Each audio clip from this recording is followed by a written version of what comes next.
going to do today? Some of it's kind of in code, and, but we'll talk about these different things throughout the meeting. And I hope you get it up by about 3 o'clock. Just kidding. Okay, 2 of you are awake. Yep, I was gonna say, they're not awake yet. Computer's not awake. There we go. There you go. I would like you to consider this thought, that you do not begin the profession when you get your first job, but actually you've already begun to be a teacher. Consider that while you're still here in St. Olaf, and you sit in classrooms, the classes are more professional development, especially those that are in your major area. Unfortunately, well, not unfortunately, this part, you will have to continually do professional development throughout your careers. When you graduate with your diploma, you'll get a 2-year provisionary license. You get to teach for 2 years. And then after that, you get a 5-year license. And after that, you have to put in time. You have to collect 125 clock hours to renew your license every 5 years. So you'll be doing things like this the rest of your professional life. And I believe it starts now. Now, through my career, I've noticed 2 different things, 2 different types of teachers. One, this is staff. They do professional development only to get the clock hours so they can renew their licenses. And I would actually say the vast majority of teachers fall in that category. I do this to check a box. And we're going to talk a little bit more about that later. The second one is they take professional development seriously. And they become better and better at what they do. And like I said, unfortunately, that's the minority.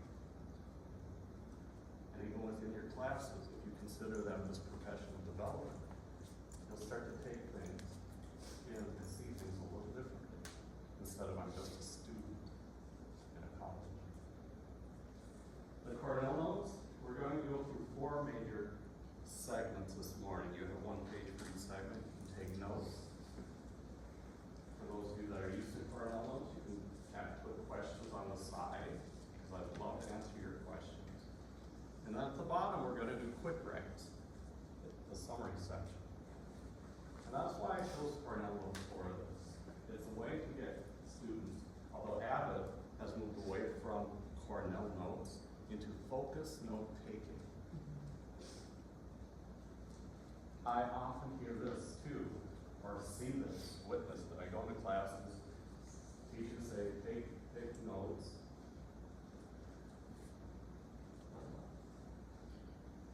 Kids really don't do anything with the notes afterwards. So what's the point of taking notes? Kids need to know why they're doing things in your classes.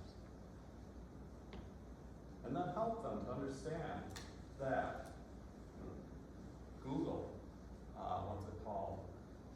Something about, I'll have to find it during the break. But we remember things for very short periods of time. And especially the younger kids. So if they learn something, if they don't relook at it within 24 hours, at least 50% of what they've learned is lost. That's why we have to take notes, but we have to help kids that. You are at the beginning of your professional career. Please take your classes seriously. Don't get into that mindset of, I can't wait to graduate. Apparently seniors are in the back. Now you're not admitting to being seniors. You in particular, if you're into your student teaching or just getting ready for student teaching, think about you are a teacher right now. However,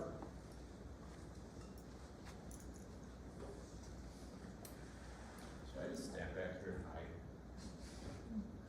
We are going to start each segment this morning with a quote.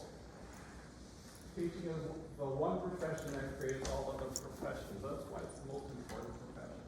That's like the most noble profession. Those of you that become teachers, you've got an important role to play in society, if not the most important role to play in society. My slide decks are weird. I can make this available to you if you'd like, Dr. Gardner. Yeah, sure. So let's get you thinking.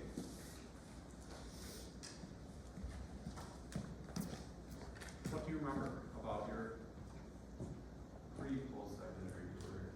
Like, think about that for a second. What do you remember about middle school or high school? Possibly even elementary. Who's holding your chair? Okay. I remember COVID super well. Even though we try to forget it, yes. That was not a fun time for anybody. Yes. I remember, like, in class, like, the super high highs where it's like everyone's like learning and like we're having a great time. And like the super low lows of like the teachers yelling at us because we messed up. A lot of the middle is like, Yeah. I remember being frustrated about the lack of control I had over most aspects of my life.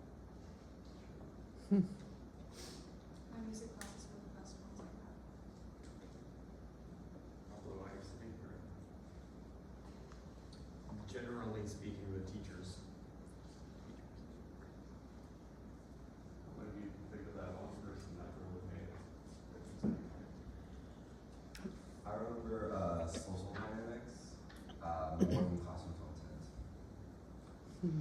Oh my goodness, I worked in a middle school and we don't have any problem at all in our school.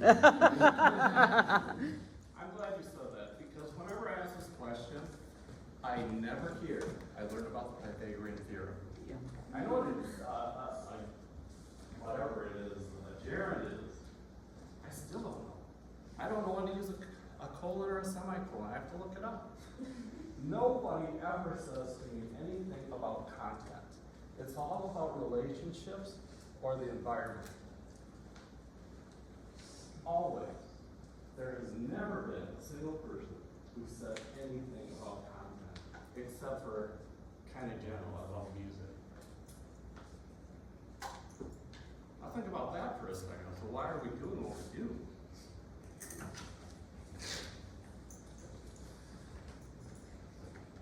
I would like you to think about this next question. How do you want to be a teacher? You want to jot some of this down. Think about this for a second. And maybe you've been asked this question before. I can remember almost the exact moment I chose to be a teacher. I was working I was a sophomore in high school, so not exact moment, but I think I was a high school student. I know. Working in a summer band program in Roseville, Minnesota. We had way more kids show up than were registered.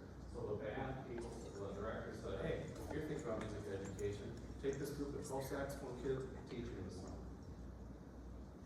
And the program was set up really cool. I mean, there was, but I had no background, especially the saxophone, my least favorite instrument. How many of you are saxophone players? Anybody? Sorry, didn't mean to offend you. In a very small room, less than half, maybe a quarter this size, with 12 beginning saxophone players, and no air conditioning. So you teach a little kids for half an hour. We have them do Music stand. break, play. That was a fun part, playing soccer with these little fifth graders. Finally, I was taller than my students. Then they had a theory time, and then kind of eventually this full band experience. And at the end of 6 weeks, we put on a concert for their parents, and it was amazing. I remember feeling, wow, what they just did. The growth that they just showed in 6 weeks. I gotta be part of that. That's my why. Now think about your why. I'm hoping, and I don't wanna offend anybody, but if kids is not part of your why, you will struggle as a teacher. Because you will be asked to do so many things, and teachers are asked to do way more than is humanly possible. And if kids isn't at the center of your why, you'll lose focus, and you'll become overwhelmed. You want to give it up.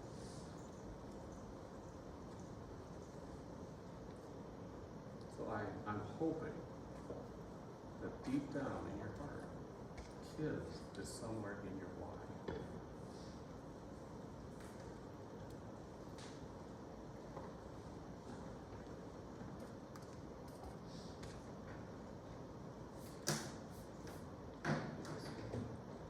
Okay, you have some Post-it notes. I would like you to think about things that, what's the difference between a job and a career? And on some of the Post-it notes put down characteristics of a job, other Post-it notes put down characteristics of a career. One idea per Post-it note. You have 2 minutes. What's the difference between a job and a career?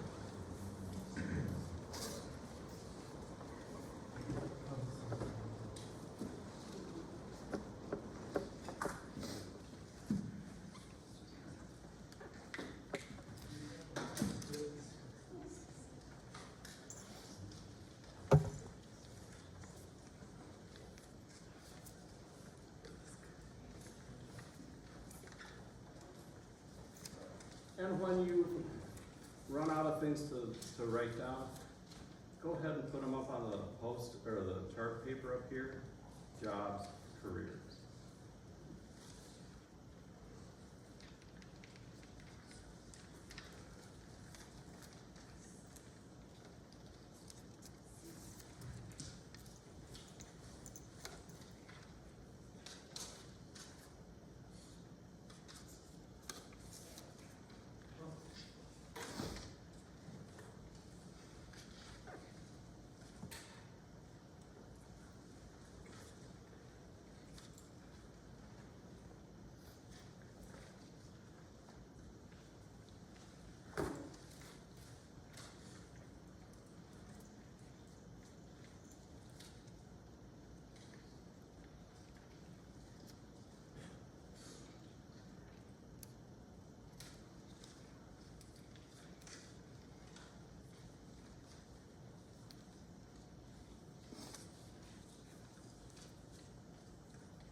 You're doing great.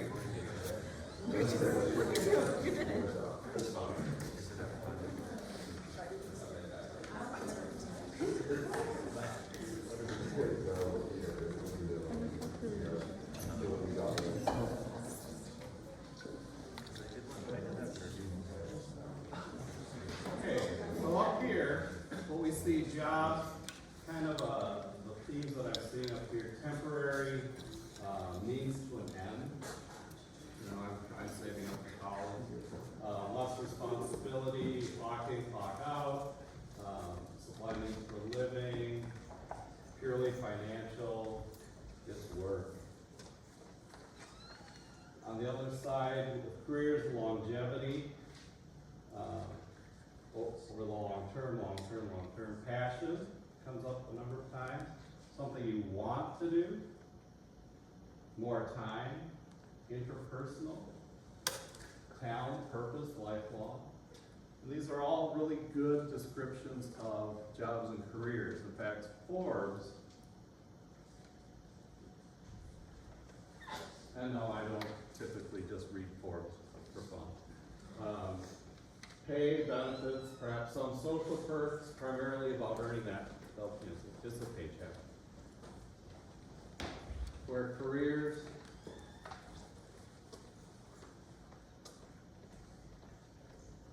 long term, it's kind of what you want to do, as opposed to what you have to do. I would like you to consider a third term in this. Anybody recognize this guy? Mike Singletary was the middle linebacker for the Chicago Bears in the mid to late 80s. He had a student at one of my schools, and we invited him in to talk. And when he spoke to the kids, nobody said a word, partly because he's a very big man. But what he also said was important. There's a third aspect to our professional life, and that's a calling. And the more I've read throughout my career, calling is the most important for a teacher. Because a calling, there's a deep alignment between the vocation and who you are. You are connected with something. You are actually connected to it.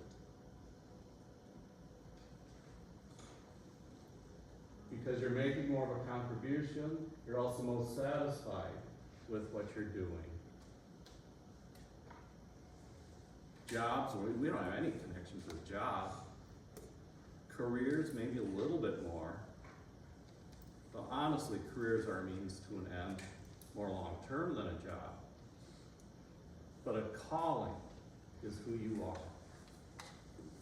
And why it's important? I hate slides like these. Do you guys too? The more words on a slide, the more anxious I get, because I am not a great reader. So, I'll shorten it for you. Some of the highlights from this, from teacher.org, a gentleman by the name of Brian Miller. Teaching will periodically consume your life and almost always steal your thoughts. Teachers are some of the only people on the planet who go to bed worrying about other people's children. I'm not sure the executives at 3M go to bed worrying about other people's children. I haven't even considered, and I know I'm not the only one, fostering some of the kids that I've worked with because of where they're at and the situation that they're in. You're asked to walk students through some of the most difficult years of life, which is why quite often they're the greatest influence in a student's life. Had a kiddo that was in my office, I don't know how many times, 6th, 7th, and 8th grade. Comes back his sophomore year to visit me. First thing he says when he walks through my office door, I remember that chair. Because he sat in it so much. I wanted to give it to him as a graduation present. but I didn't think I could give school property away. He said to me I was the greatest influence in his life. I challenged him with that statement because I think parents are, and I know he had very involved parents. But then he did put me on his senior poster. And working with a middle school student, you'll rarely see that. You'll rarely get a visit from a former student. High school, yes. Elementary school, never.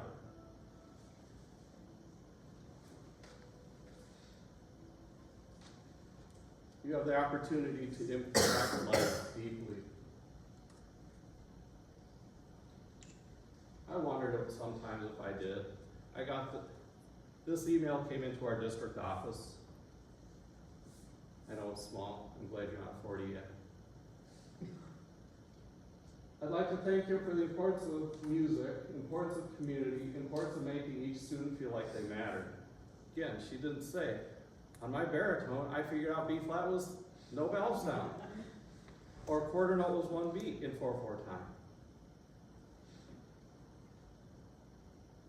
This just came through on Facebook, and you guys don't do Facebook, you do Instagram, TikTok, all those other things. I'm old, I do Facebook.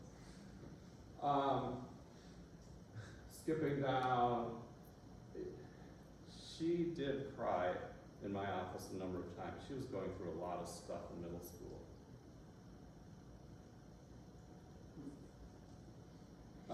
The impact you had on me as a teacher, director, and an approachable adult. I think that's the most important thing you can do, is be an approachable adult for kids. It's easiest to be approachable to students that are similar to you. It's more difficult the more different they are from you, and I see this all the time. I see, and I don't mean to be offensive, please. I'm just being real. Some of our female white teachers who've grown up in the suburbs struggle with Somali boys. There's very little in common, and they struggle making a connection. But it's important that we reach out to all kids because we don't know if they're making connections at all with anybody. You will not make deep connections with all of your students. You just can't. Numbers don't allow it. Time doesn't allow it. Make yourself approachable. Let me tell you, 8th grade girl comes into my office, closes the door, I panic. But if she's comfortable there, okay, let's open the door and let's talk.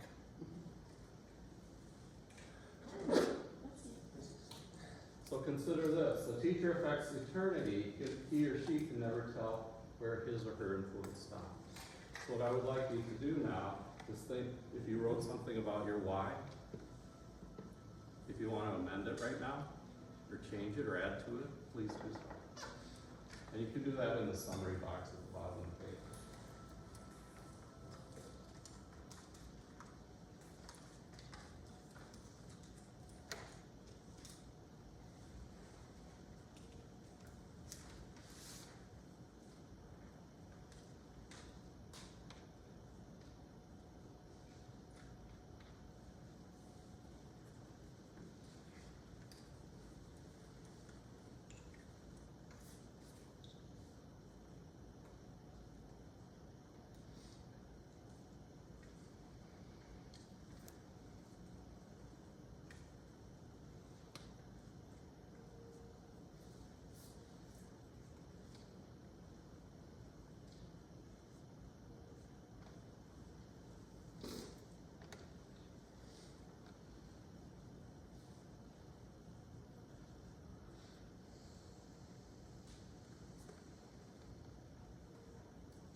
My why changed just a little bit.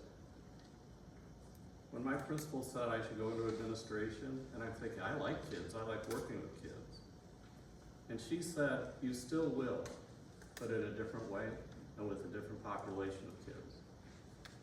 But you will have the opportunity to impact more kids. So kids are still my focus. They are every day. I'm one of those, well, our building, all of us administrators, we get into classrooms. I walk through I'm responsible for the 8th graders this year. I've had them for 3 years, in loop with them. I'm really glad I get to work with some kids for 3 years. I'd like to pass some of the other kids off, but I know those are the kids that I need to work with the most. Because they drive me nuts. But I walk through every classroom, 8th grade classroom, at least once, if not twice a day. And the number of kids who wave at me when I walk into a classroom is amazing. So I know I'm reaching some of the kids.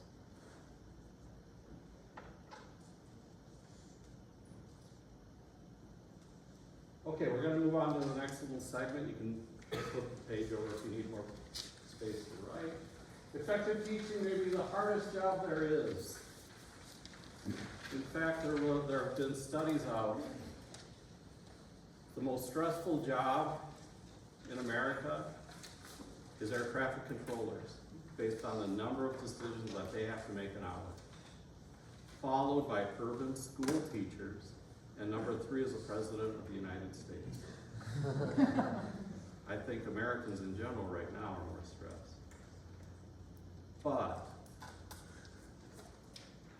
teaching is hard because you've all seen pictures like this. The classroom is at the top. Everything underneath that, people rarely see. And so when people say teachers are paid too much, oh my goodness. What we are going to do is a little popcorn right now. I'm going to kind of walk through this as thoughts come up. Let me know what you're thinking about this. Here's one role or responsibility of being a teacher. Student sport and well-being. By the way, I was in a bit of a rush, so I used ChatGPT. ChatGPT is not evil. We need to learn how to use it correctly, and we need to teach our kids how to use it correctly. I really bristle when teachers say, we need to block ChatGPT. It's part of life. We need to teach kids how to do life appropriately. So, social, emotional, ChatGPT put building relationships at the very top. I added EMR in parentheses. Building relationships is the number one thing that you should focus on. EMR, establish, maintain, restore. Establish relationships with your kids. There's a remarkable study that came out about the amount of time you gain being able to teach when you just simply greet kids at your door. And all teachers get busy with stuff, and it's really hard to be at the door when the bell, be in passing time. But the amount of time that goes up and the number of distractions in the classroom goes down dramatically if you simply greet kids at the door. You're establishing a relationship. I know I upset many Packer fans in here when I first started, but it's the beginning of a relationship. We have something we can argue over. Maintaining that relationship. Once you started a relationship, you need to maintain it, no matter what that relationship is. I do tease Zach, one of my 8th graders. Whenever he wears his Packers stuff, I say, not my friend today. And then when he doesn't wear it, he comes over to me and he says, I get to be your friend today. Absolutely, Zach. Unless you're wearing that Iowa shirt.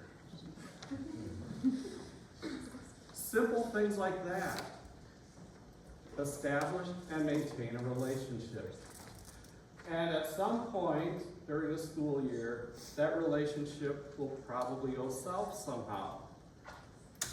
If they're acting up in class, You need to address that.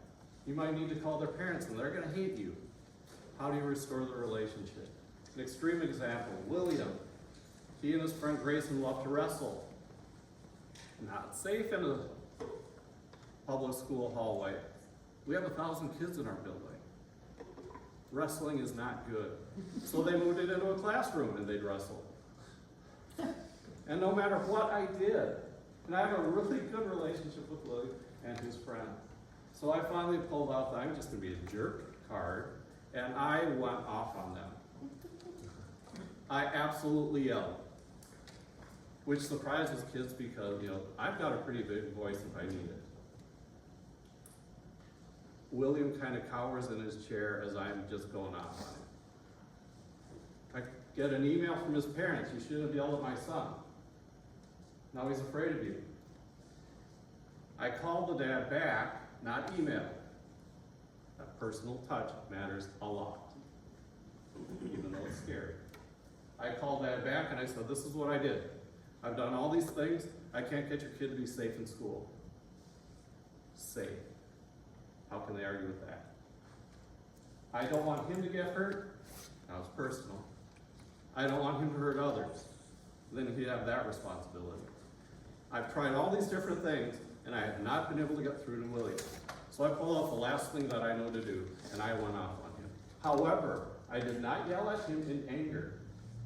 It was very measured. I knew exactly what I wanted to say, and I knew exactly what I should not say. I'd appreciate it if you'd have a chat with William when he gets home. And Dad says, great, I'll call his mom and I'll let her know too. At lunch, I go over to William, hey, I hope you're having a better day today. Starts with that to restore the relationship. And then every day after that, he was doing something. I go over to the Olive Cart line and buy a cookie, I give it to William. Yeah, I probably do. But it restores a relationship. This year, he brings me a phone. They were outside. He brings me a phone. Mr. Knight, I found this over in the field. Just the other day, Mr. Knight, I found this bracelet in the field. He's still goofy, because he's a middle schooler. But he's getting better.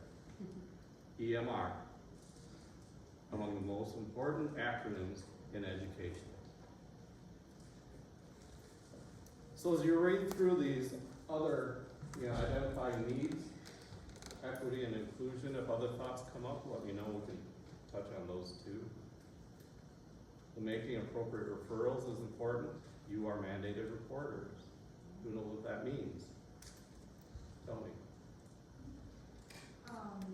As a teacher, if you hear something concerning that is either the student is putting themselves in danger, they're a danger to others, or they're a dangerous environment, you're obligated through your job and as just the person in that situation to report that to the appropriate agents.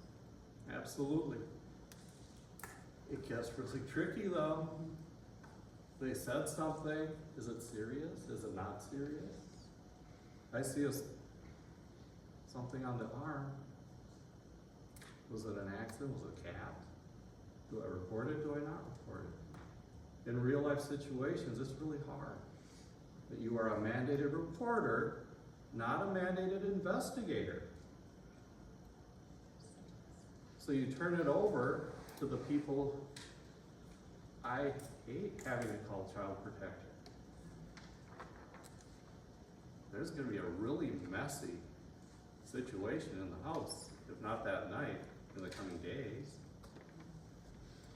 But I want that kid to be safe. And they are the ones that can make a determination, make a better determination than I am. So let them do their jobs. If you suspect anything, and schools are different.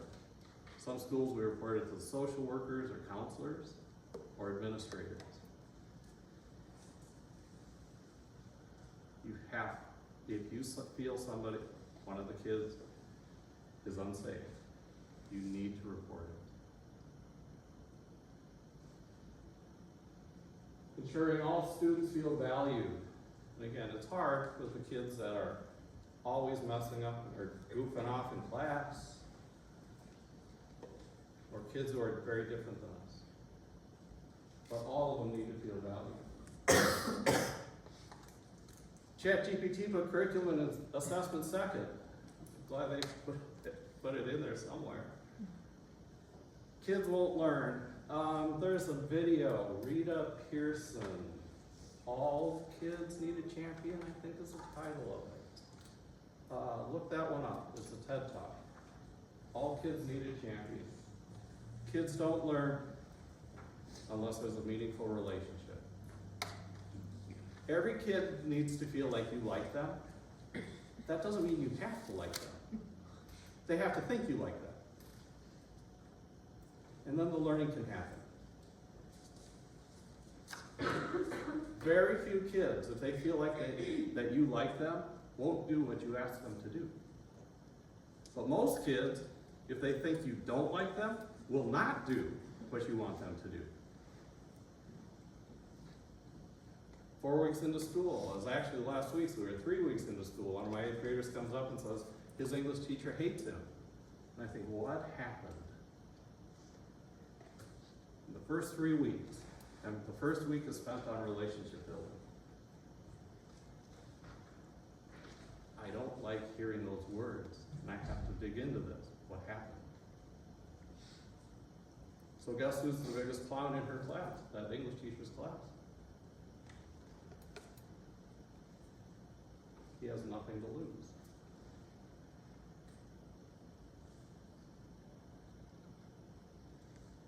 Creating lesson plans that align with standards. Please don't take that lightly.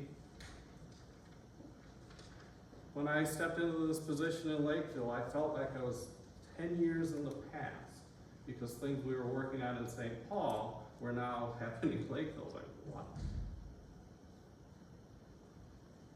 Professional learning communities, and I'll talk a little bit about that later, where teachers, music teachers, are planning together, creating common assessments together. The lesson planning, especially at the front end of your career or calling, is incredibly important. What is the saying? If you fail to plan, you plan to fail. You know, once you're into the profession for a while, okay, the lesson planning can get a little bit more lax. Don't set yourself up for failure. Even student teaching. Get into that habit, because it works through a lot of the other things that will come up in a classroom. And if you're proactive about it, you'll be able to manage it much better than if you didn't really have a plan, a real plan, than if you didn't. Music educators, I think the bottom one, differentiation, I think music educators are top notch with this one. You have to be. Not every kid is going to have the same ability level. In fact, many of them won't be able to do what you're asking them to do. And then you're going to have your high flyers. That happens in other classes too, but music educators know how to manage that. There'll be some outliers that's really hard. Little Cyrus comes in, 7th grade, playing the Mozart Clarinet Concerto. What? Down the row from him is Nico, who's really a beginner. How do I manage that?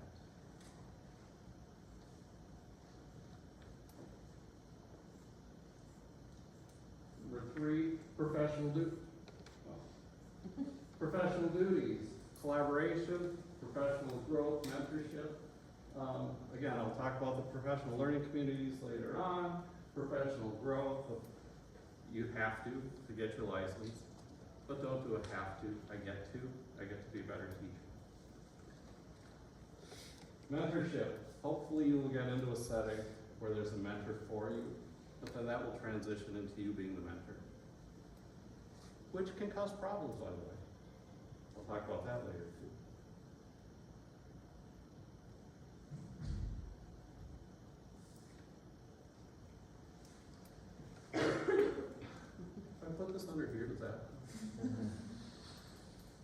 Communication relationships, please don't be afraid of the parents. They can be scary, yes. I had one parent who would yell and swear at me all the time. She'd call up and, oh my goodness, I could hardly. And I would do the standard, hey, if we can have a respectful conversation here, I'm willing to keep it going. If you're going to be disrespectful, I'm gonna hang up on you. Give them the warning, don't just hang up. But then I'd listen to her and I'd say things like, I really like your daughter, I'm here to support her. No, you're not, if she did, then she'd be lovely. And everything I said, there was an argument, and it was not in a low tone of voice. We thought the student should be in special education. And don't go there automatically. You have to do a lot of things to get kids into special ed.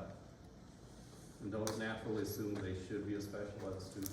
But this one really had a learning disability, we believe. That's why she was struggling. And mom didn't want her into special ed. But I wanted to keep the relationship, try to get the relationship with mom, because that's the support the student needed. And finally, when we got her blessing to do special ed eval, and she qualified, then mom yells at me for not getting into special ed before. I can't win. The funniest thing happened then, well, I remember the conversation with mom hanging up, and 10 seconds later, Grandma calls me. I'm so sorry about my daughter's behavior. She's been like this since she was a kid, and she'd explain, and whatever.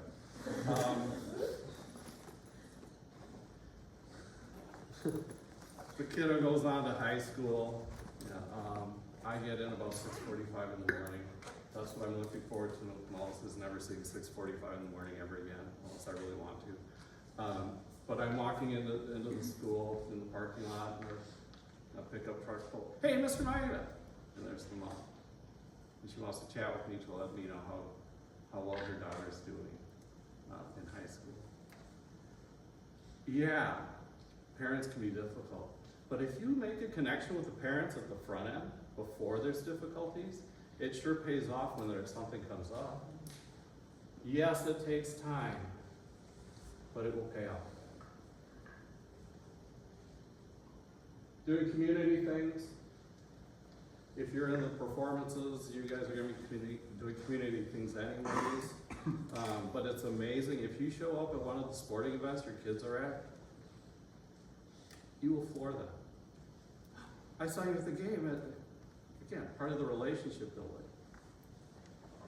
Be nice if the other teachers would show up at your concerts.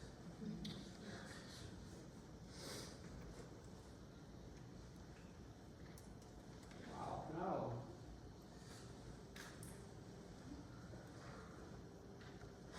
You got a bunch of stuff you have to do. Again, this is a below the surface of the water on the iceberg. Documentation. If things happen in your classroom, document them. 99% of the time, nothing comes of it. Is that 1% that you're going to want to have something documented?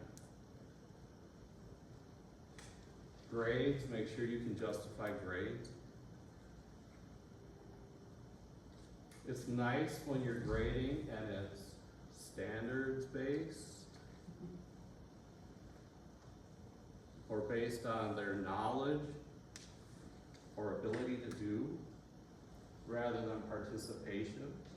How do you justify to a parent participation points? They showed up in class, I gave them 5 points. Oh, did they really participate? Well, I knocked off a point because they were doing it. It's harder to justify. But if you can say, by now they're supposed to be able to play or sing a C major scale or whatever it is, and they can only do it with 70% accuracy, that's why they got this grade. Parents can understand that better. And me as an administrator, when a parent I get an angry phone call, why did my kid get such and such a grade? And I don't know, because I don't, let me find out. And if I can give them solid justification, I can support the teacher. If I can't get real justification, it's harder for me to support the teacher. So give me something to give back to the parent. Supervision. This is hard because your life is busy. And as a first-year teacher, the first-year teachers in my building, I do not give extra supervisory responsibilities to. Got enough. But as you get on in your career, we do have paid lunchroom supervisor positions. I'm not supposed to do this because they get paid for that, but I always give them an extra gift card or something at the end of the year because I appreciate that they're willing to come and supervise 350 middle schoolers at lunchtime. As a teacher, you're gonna love the 25 minutes. As a supervisor, you're gonna hate that it's that long. Kids eat in 15 minutes and they have 10 minutes, what do you do? We are fortunate, during the nice days, our cafeteria actually opens out onto a field, so we let the kids go out and play. When it gets too cold, it's tough. So I really appreciate those that say they'll supervise. Hallways, being out at your door to help watch the hallways is important. Extracurricular events. If you're in elementary school, you probably won't have to do the playground much, because they do have, a lot of schools have people that cover that. Culture and leadership.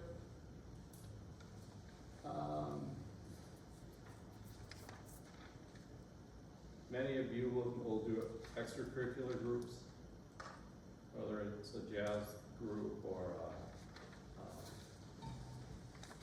an extra, we call it, what's her new term now? We actually in the middle school have an audition only extracurricular vocal group. Musicals, things like that. You'll be surprised at who shows up to things like the musicals. You may, how many of you were in musicals when you were in high school? And we're kind of surprised, hey, that kid? You know.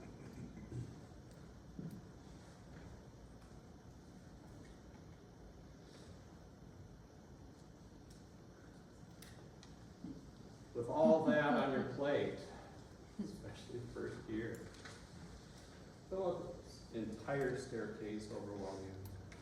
Just focus on the first step, and one step at a time. What surprised you most about that? All the roles or responsibilities that you have? Quick jot down your thoughts.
It's Saturday morning, you've been sitting in your chairs, you've been very polite to me, thank you. So I'll be polite back. You can take a, should we say 5-minute break, which is a minute longer than our passing times in middle school?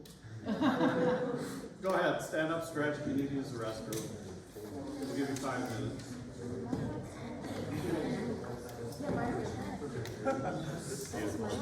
They're about 5. In high school, they got timed it from like my favorite classroom.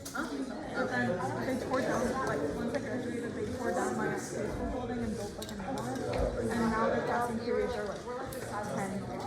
Right. It's like so much bigger. That was away from the gym. It's like a big, Exactly. It's a lot. Does it taste good? It's good! Remember being late It was every day. 9:55. I was like, I told Joe to get me coffee. I was sitting there like, Y'all doesn't need to bring me coffee. no, I don't know, I want to. Tyler, did you get an accompanist for your response? Tom hasn't gotten back to me. Tom hasn't gotten back to you? I emailed Tom yesterday and I just got a response. Marsh? Are you still planning on like? I'm waiting on a response from Carson. Me too.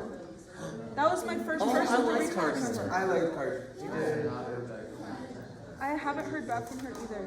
I'm like, I was gonna say, yeah. This is Tom is the only person that's gotten back to me. I've emailed 5 people. Do we pay for it? Not this year. Okay. Because I have one for my voice teacher who doesn't work here. I wonder if I have to pay her. Yeah. I think you need to talk to the school about it because they're paying for If our you're doing it, recycling. I would go Correct. Can I see? I don't know what he means by the Clara Schumann part, but like what this desert island list is. what is that word? I just read this.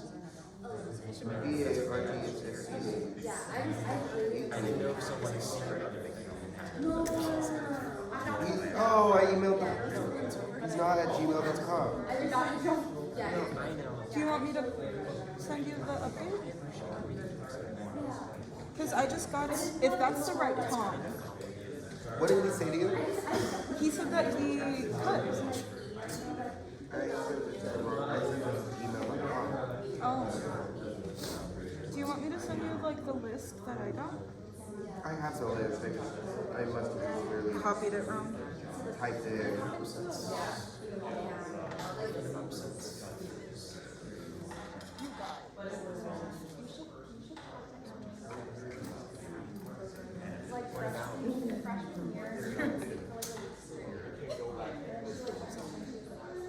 I do too, but I also like know when it's out.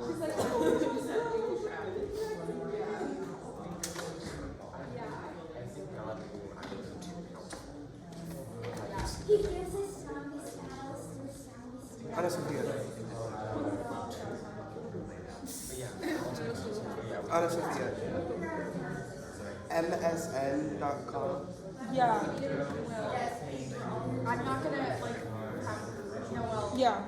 Do you want to just double check it?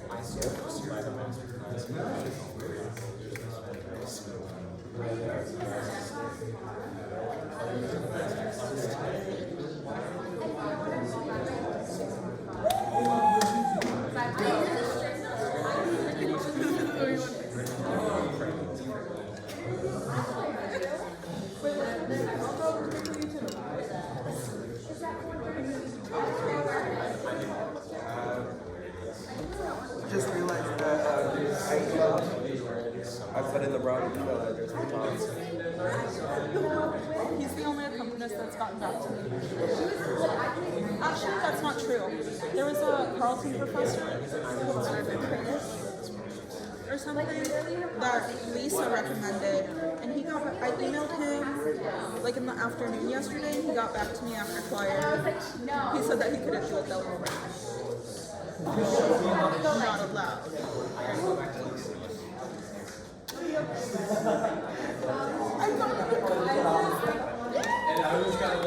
We need to email people still. So he's just like, Only 2 of them got back to me, and only 1 of them. he said, I forgot to do genre. And then just, he's just like, Yeah. And he's gonna give these, Yeah. She agreed to do mine and then AO said no.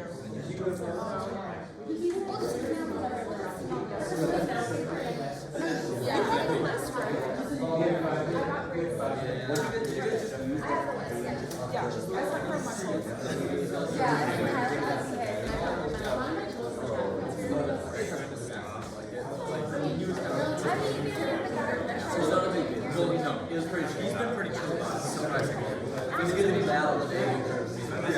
Join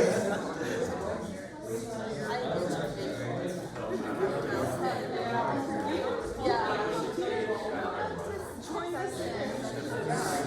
I feel like that would be kind of. I feel that we put in the work.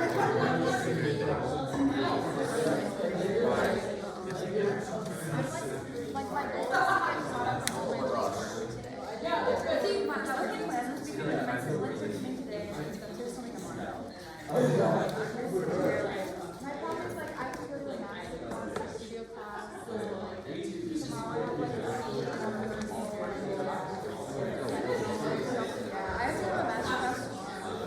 be yeah, I have to go to a math class I asked Spencer if he wanted to go to the master class with me and he was like, Yeah, we have we're setting up it's on my calendar, I need to get that shit off. We're doing 4 hours. That's what I said to you about. Oh, yeah.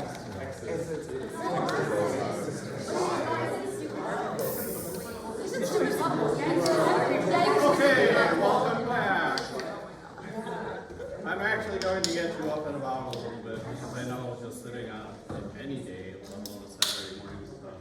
Here's our next quote. Your worst enemy is your best teacher. I'd like you to think about that for a second. Think, pair, share. I would like you to talk this over with somebody sitting close to you. Noah.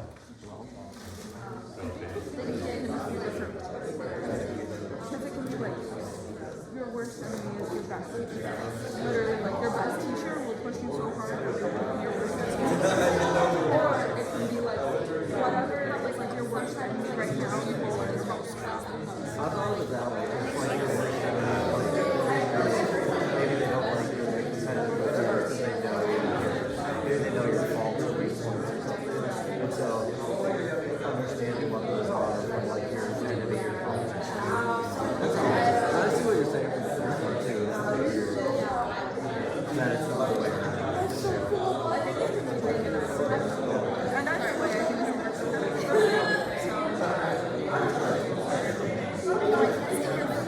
That's so cool. Are you talking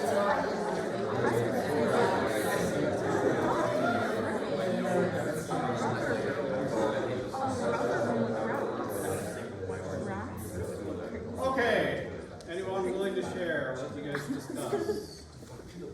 Please? Pretty please, thank you. We like, was it like the worst kid in your class that like challenges you the most is gonna like be the one to help you grow the most? And then Aiden said your personal demons that you fight can be your best teacher. Yeah, absolutely.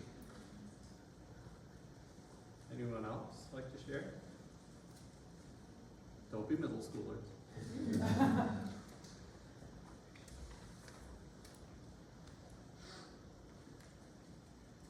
I'm demonstrating wait time.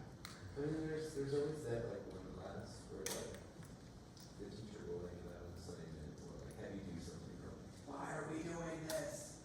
And then you're like, oh, that's what we did. Yeah. I thought about like failure, just like failure in general, how that's because I'm sure everyone's afraid of failure, but when you do fail, you learn the most from that. You could ever learn. More so than success, absolutely. Anyone else? I took this in a very different direction. Your worst enemy is your best teacher. Think about your best teacher. The reason that your best teacher is your worst enemy who would have guessed though?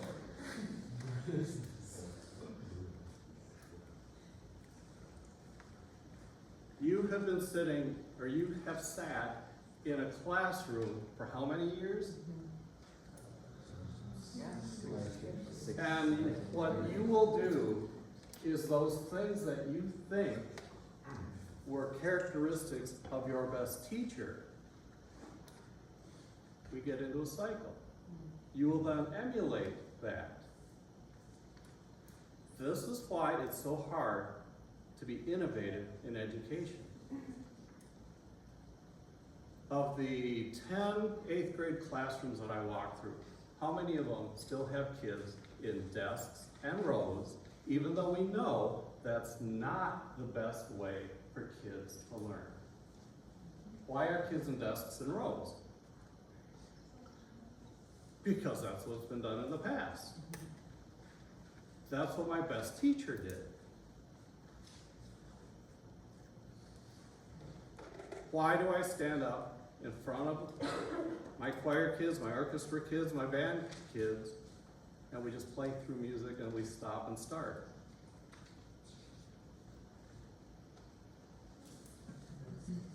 Because that's what's been done. That's what we know.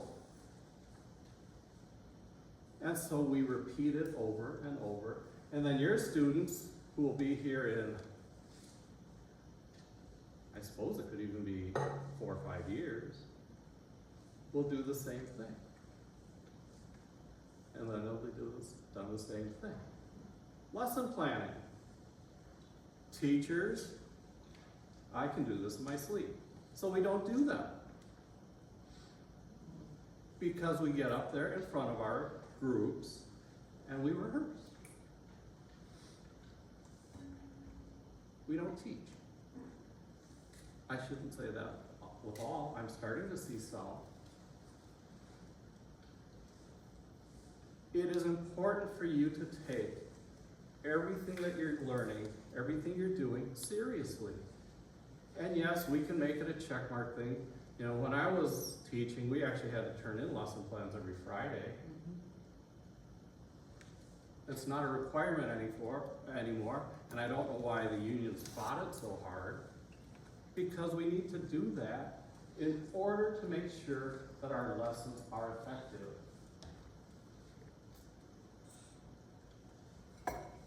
Don't get lazy. Challenge yourselves. Do it for you. Make yourself better.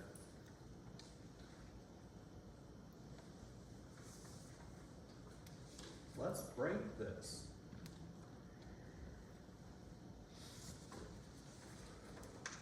Okay, didn't need to get that mean. Pelsby came out with this in 23. Pelsby you're going to be intimately familiar with because you get your license through them. If you ask me what does Pelsby stand for, I think it's public, and I'm guessing education is there. Standards. Professional Education Licensure Board. Thank you, yep. Thank you. Somebody paying attention.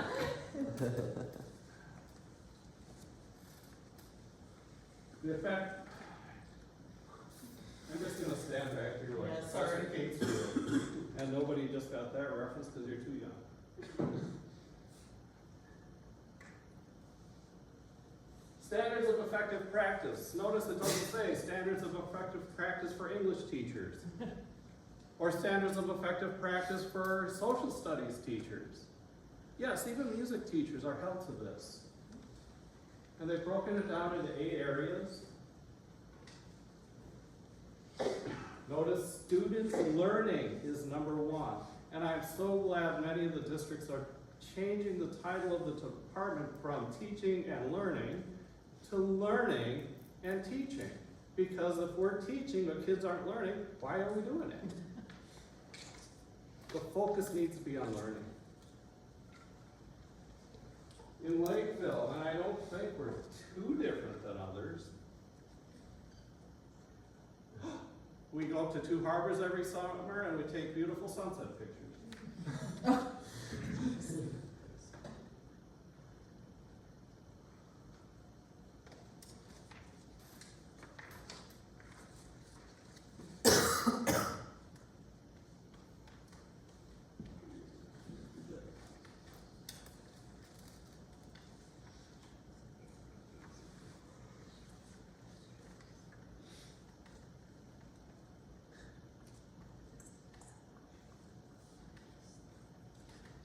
By the way, as a teacher, when something like that happens in your classroom, don't panic. Have a backup plan, have something that you can go to. Our teachers, every classroom has an Apple TV.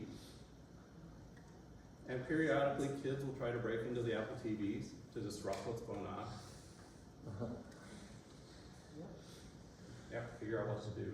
Or when the technology, I love this, we get an email from the technology department. Sorry, but the internet isn't working. How am I gonna get your email? Well,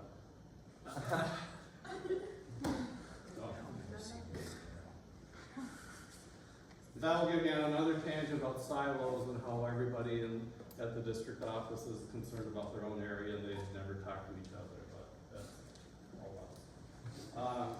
So in Lakeville, this is how teachers are evaluated. In your first 3 years, you will get evaluated at least, well, probably 3 times a year. After that, it depends on the district. We evaluate our teachers once every 3 years after that. I go into classrooms, and this is just part of it. Notice that the second column is SEP. What is that? Standards of Effective Practices, which is the Pelsby document. If you are emerging forever, you're not going to keep your job long. In fact, you might not even keep it after the first year, depending on how bad things are going. We would like everyone to be at least an effective status, and we expect very few to hit exceeding. Because if you look at the verbiage there, educators' understanding of content and pedagogy, you know what I mean, fosters deeper learning, student agency, and intellectual disposition such as curiosity, reasoning, and reflection. It's hard to get kids that far. Some of them will. But this is kind of stated as all of your kids are there. So that's why it's so difficult to get to exceed. Effective, absolutely. And then there's like 22 that we have to rate our teachers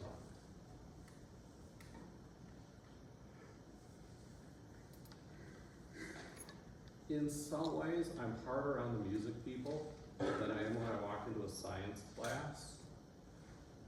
I want to know why this kid has sat the entire rehearsal and has not played a note. And so I'll challenge the music teachers a little bit more because I know more. It doesn't mean I don't challenge or commend all of the teachers, because all teachers are really doing some very good things. But I also want to break that cycle. Why do we have kids in rows and desks and rows? Why do I see little evidence of culturally responsive teaching? We have professional development on it. Why don't I see it taking place? And then tying it to this. Music standards. You've probably seen these. I skipped foundations because foundations is overarching. But I'm working with our middle school music teachers on this. And then each of these standards have different benchmarks. In Lakeville, we're finally really resetting the professional learning community model. Professional learning communities, they should be professional. The learning is about for the teachers. Communities, similarities. So our music teachers are working together, and I get to oversee this. I'm meeting with all of the music teachers, their PLCs, at least once a week. And they're being held to some pretty high standards, just like all of the other content areas. And I'm happy to do it because I want to be able to justify why we have music in the schools. Sure, we can say research shows this and whatever, but until we can show that what we are doing in the classroom is making a difference in our students, it's harder to justify. Robbinsdale is faced with a $20 million shortfall. There was a big oops in their business department, and now they're $20 million short. Typically, what gets cut first? Arts and music. Why?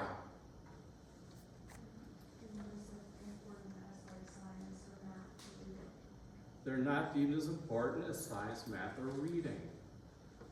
And we have to show the communities that we are every bit as important. I pulled a kid out of Phi Ed, and they are an office clerk for me. They'll run passes, they'll do projects for us in the office. The Phi Ed teacher was really upset with me. This kid is incredible. I mean, she's in 3 sports and does all sorts of stuff. Is she getting a physical education in those sports? Probably not. Although I do wonder if they're getting a physical education in gym class. Actually, our 8th grade gym teachers are very good about that. But I pull her out, and then the team of teachers got upset with me for pulling her out of a core class. And I pushed back and I said, book class really isn't a core class. And why do we pit some classes against others? Some departments, contents against others? But that's the way it's been, that's the cycle.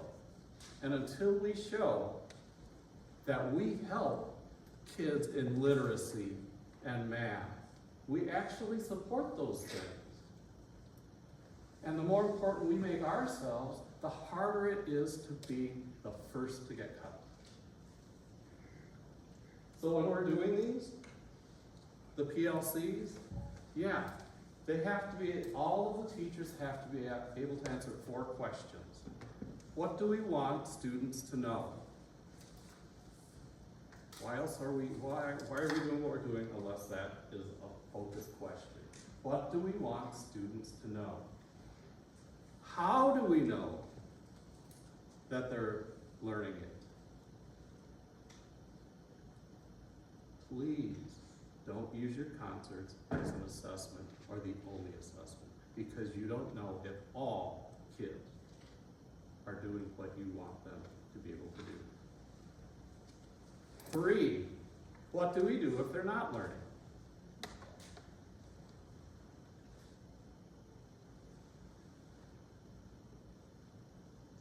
And 4, what do we do if they are? Cyrus is playing the Mozart clarinet concerto as a 7th grader. Am I just going to let him sit in the class and just breeze through? Or should I find something to challenge him too?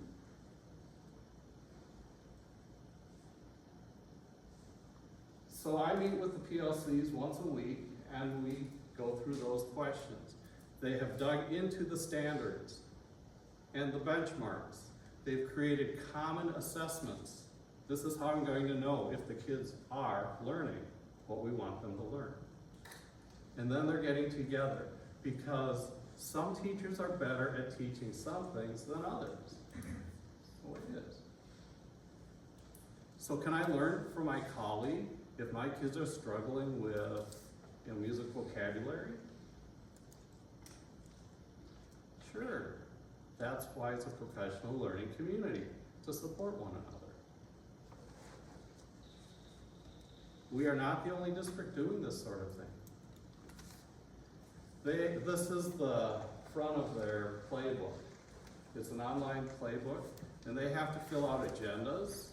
What are they talking about? They have to put in their common assessments, and then we're going to start putting the data in there too. This is not punitive, and I want to make that clear to them. I'm not a gotcha guy. How do we make better teachers for the benefit of kids? And the more we resemble a core class, the more seriously we're taken. All content areas are doing this. And I want to make sure we are seen as more than just fluff.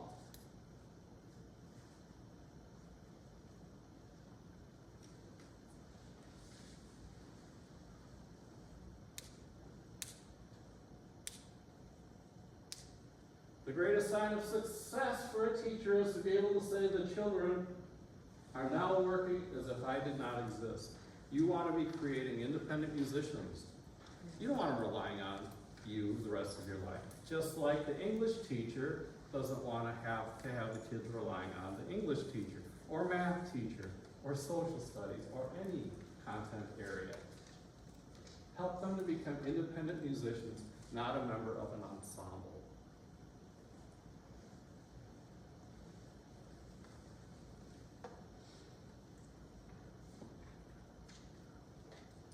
What's one thing you hadn't thought of? And I'm going to put this back up. You are to have kids create as well as present. Notice it's been changed from perform to present. A little different. Respond and connect. All of your kids have to be able to do these things. So what's something that you, maybe an aha, oh, maybe I should be considering this as I step into my first job. Go ahead, take a couple minutes for it.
Finish up with your thought.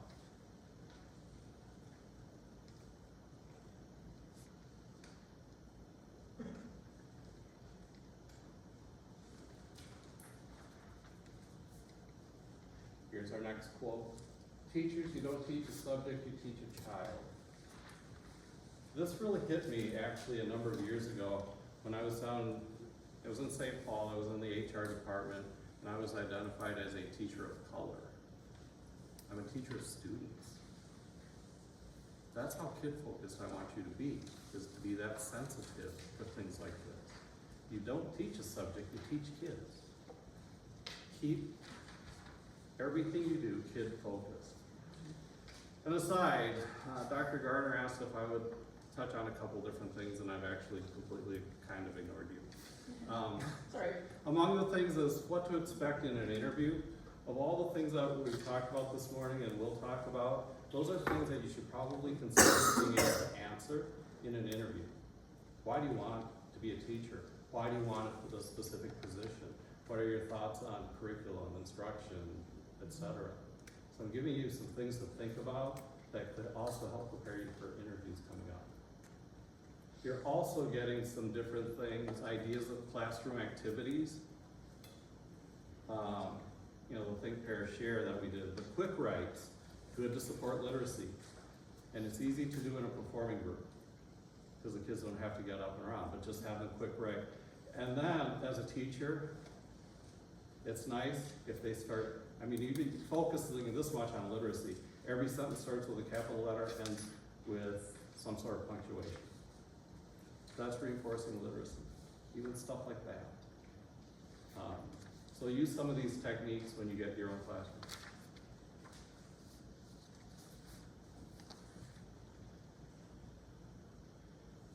Okay, so I kind of lied because now we're getting to it. Do all of you have the purple handout?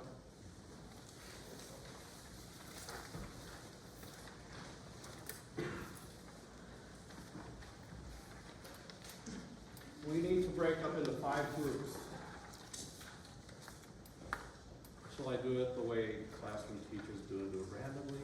Can you guys figure out 5 groups on your own. Do we number off? Number off. Number off. I was always that kid that forgot the number though. 1, 2, 3, 4, 5. 1, 2, 3, 4, 5. 1, 2, 3, 4, 5. 1, 2, 3, 4, 5. 1, 2, 3, 4, 5. 1, 2, 3, 4. Hopefully we'll get some. Okay, 1s meet over here. 2s right up front. 3s over here. 4s in that corner. 5s in that corner. If he doesn't number us off, we're all just gonna end up with our friends. Therefore, numbering off.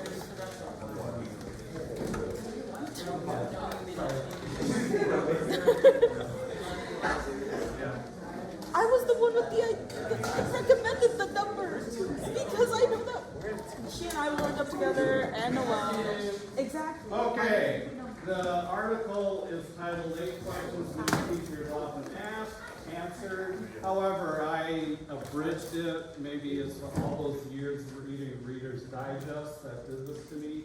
But I pulled out, I think, 5 of the top questions, I hope there aren't 6, for you guys to answer. So, group 1, I would like you to read through question 1. Group 2, through question 2. Group 3, you're on question 4. Group 4, you're question 5, and group 5, you're question 7. What I would like you to do is, if you have your writing pencil, you can mark the text, underlining important words or important ideas, circling important words. You can summarize in the margins. Once you've kind of made your way through the article on your own, then start to share with your colleagues the things that you think are important and how are we going to summarize our portion of the article. So this is a